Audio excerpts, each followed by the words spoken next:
जमी तेरा आसमां तू बड़ा मेरे बांधवा के चढ़े सभी का है तू सभी तेरे खुदा मेरे दुआ तेरी है जमीन तेरा आसमां तू बड़ा मेरे बांधवा के चढ़े सभी का है तू सभी तेरे खुदा मेरे दुआ के चढ़े तेरी है जमीन तेरा आसमां तू बड़ा मेरे बांधवा के चढ़े सभी का है तू सभी तेरे खुदा मेरे दुआ के चढ़े।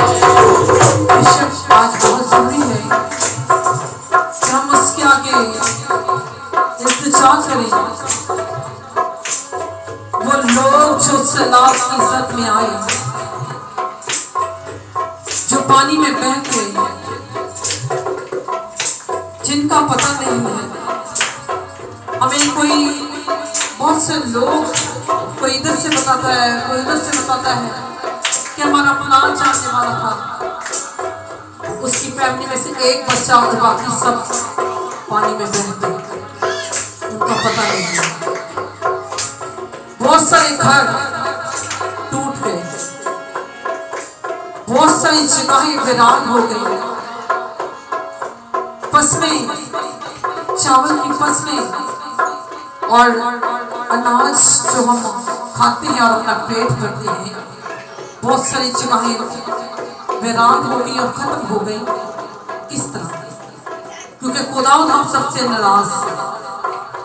जानवरों को बीमारी चल गई और फेसबुक पर, टिकटॉक पर और मुख्तलिफ जगहों पर बताया जाता है दूध ना पिए, गोश्त ना खाए, दही ना खाए।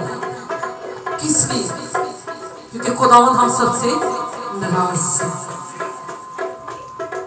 क्योंकि वो हमारी हरकतों से, वो हमारे ख्यालों से, वो हमारे चाल चलन से खुश नहीं है। जो लोग बचे हैं सलाब की इज्जत से और जो मुश्किलात से बचे हैं, उनके लिए बहुत जरूरी है कि वो उन लोगों के लिए दुआ करें, उनकी तरफ देखें और सबक हासिल करें और दुआ करें कि खुदावंद मैं अपनी जिंदगी को तेरे हुजूर में लाता हूँ और मैं अपने गुनाहों की माफी मांगता हूँ। तू मुझे भी माफ कर, तू मेरे घराने को भी माफ कर, तू उनके गुनाहों को भी माफ कर जिनसे तू नाराज है। हमारे लिए जरूरी है खुश मत हो कि हम बचे हुए हैं। हमें जरूरत है कि हम उनकी मदद भी करें और हम उनके लिए दुआ भी करें और अपनी जिंदगियों के लिए भी दुआ करें कि खुदावंद तो हमें भी माफ कर, क्योंकि हम गुनाहगार हैं। अपने बाप और तुझे नाराज किया है, तुम्हें माफ कर। तेरी है जमीन तेरा आसमां तो बड़ा मेहरबान तू बख्शिश कर। बेशक उसी का सब कुछ है। वो कहता है तो बादल बरसता है, वो कहता है तो धूप निकलती है, वो कहता है तो हवा चलती है। हर एक चीज उसके इख्तियार में। हम क्या चीज है? हम कुछ नहीं है। हम कौन सी अकड़ में बैठे हुए हैं जो हमारी अकड़ खत्म नहीं होती। अपनी जिंदगी पर गौर करें, क्योंकि आज वो हमसे हमारी अकल और हमारी सोच ले ले जिसमें हम इतना फख्र करते हैं तो हम खत्म हैं।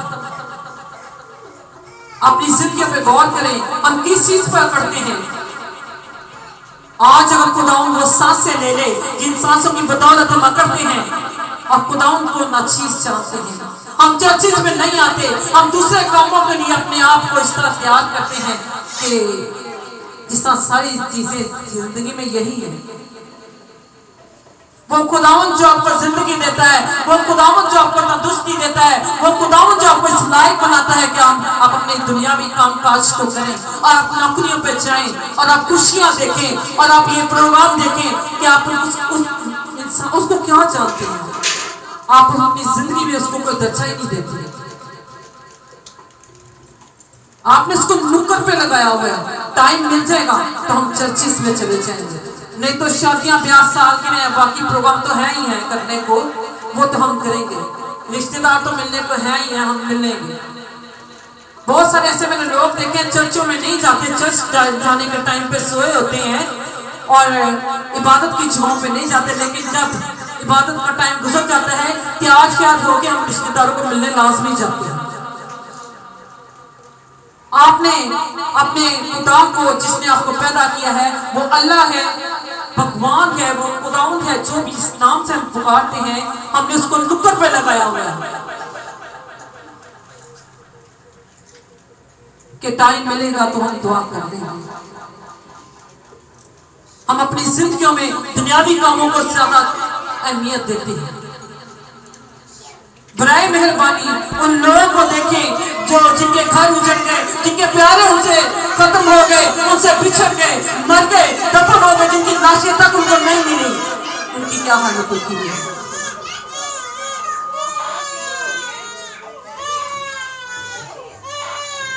सब खुदावन के हुजूर में दुआ करें, अपने मुंह को खोलें और खुदावन से कहें कि खुदावन तुम तमाम लोगों पर रहम कर। आगे आगे होते चले, आगे आगे होते चले।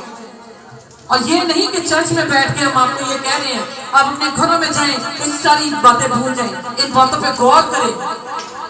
टीवी देखें, खबरें लगाएं, ड्रामे मत देखें हर टाइम, खबरें लगाएं, देखें दुनिया का क्या हाल है। अपनी जिंदगी में महब ना रहे, उन लोगों को देखें जो मुसीबत में फंसे हुए हैं। तेरी है जमीन तेरा आसमां, तू बड़ा मेहरबान, तू बख्शिश है। Hallelujah, hallelujah, hallelujah, hallelujah. ये जो गीत है, तेरी है जमीन तेरा आसमां, तू बड़ा मेहरबान, तू बख्शिश कर, ये खुदावंद से मदद की पुकार है।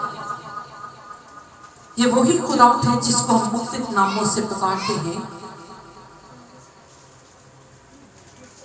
और मुख्तलिफ जो मसाइब हैं उन्होंने अलग-अलग नाम दे रखा है। और इंसान जो है वो इस हस्ती को भूल के बैठा है। बहुत दुख से कहना पड़ता है, बहुत से ऐसे लोग होते हैं जो कहते हैं कि हमारे पे अटैक होता है। अटैक की बात नहीं होती। अगर आपकी जिंदगी में ये बात है, अगर आपने ऐसा किया है कि आप चर्च को छोड़कर अगर आप दूसरी चीजों के लिए अपने आप को तैयार करते हैं, तो आपको लगनी चाहिए बात। अगर आपके दिल को लग रही है तो बहुत अच्छी बात है।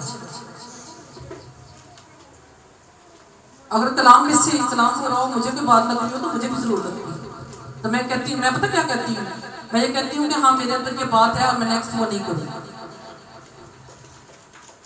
मेरे अंदर वो बात है और मैं नेक्स्ट वो नहीं करूँगी।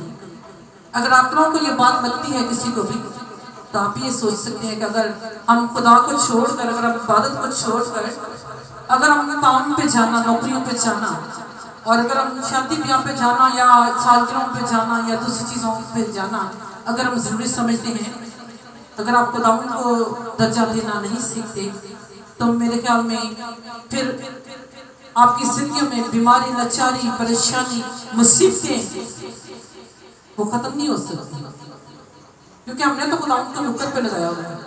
भाई साहब ने एक स्टोरी में सुनाई थी कि अबलीस जब आता है किसी के घर में, एक आदमी ने अपना घर बनाया तो उसके काफी ज्यादा कमरे थे। तो एक दफा उस रात को दरवाजा नॉक होता है और अबलीस आता है, वो खोलता है, अबलीस उसको मारता है और वो चला जाता है। उसने खुदावंद को सबसे नुक्कड़ वाला कमरा दिया होता है, अपने घर में से सबसे एंड वाला कमरा चाहे खुदावंद को दिया होता है। वो कहता है कि खुदावंद से कहता है सुबह कि खुदावंद मैंने तुझे अपने घर में रखा, मैंने तुझे अपने घर में रखा और तूने रात को अबलीस आया और खुदावंद तूने मुझे बचाया ही नहीं। खुदावंद ने कहा कि तूने मुझे तो नुक्कड़ में लगाया हुआ है, मैं कैसे तुझे बचाता हूँ। उसने कहा चलो ठीक है। उसने पिछले कमरे से थोड़ा सा एक कमरा आगे खुदावंद यीशु मसीह को दे दिया। उसने अगला कमरा खुदावंद यीशु मसीह को दे दिया। फिर ऐसे इब्लीस आया, ऐसे इसको मारा, तो फिर चला गया। उसने कहा कि यीशु तू, मैंने तुझे अगला कमरा दिया। फिर उसने कहा अभी भी मैं बहुत पीछे हूँ। उसने कहा चल यीशु तू अगले कमरे में आ जा। सबसे अगले कमरे में ले आया। जब इब्लीस आया तो इब्लीस की यीशु मसीह को देख के जान निकल गई। और आपकी जिंदगियों में भी इस तरह अगर आप खुदा यीशु मसीह को सामने रखते हैं तो इब्लीस की जान निकल जाए, नहीं तो फिर वो नुकर वाला हिसाब है।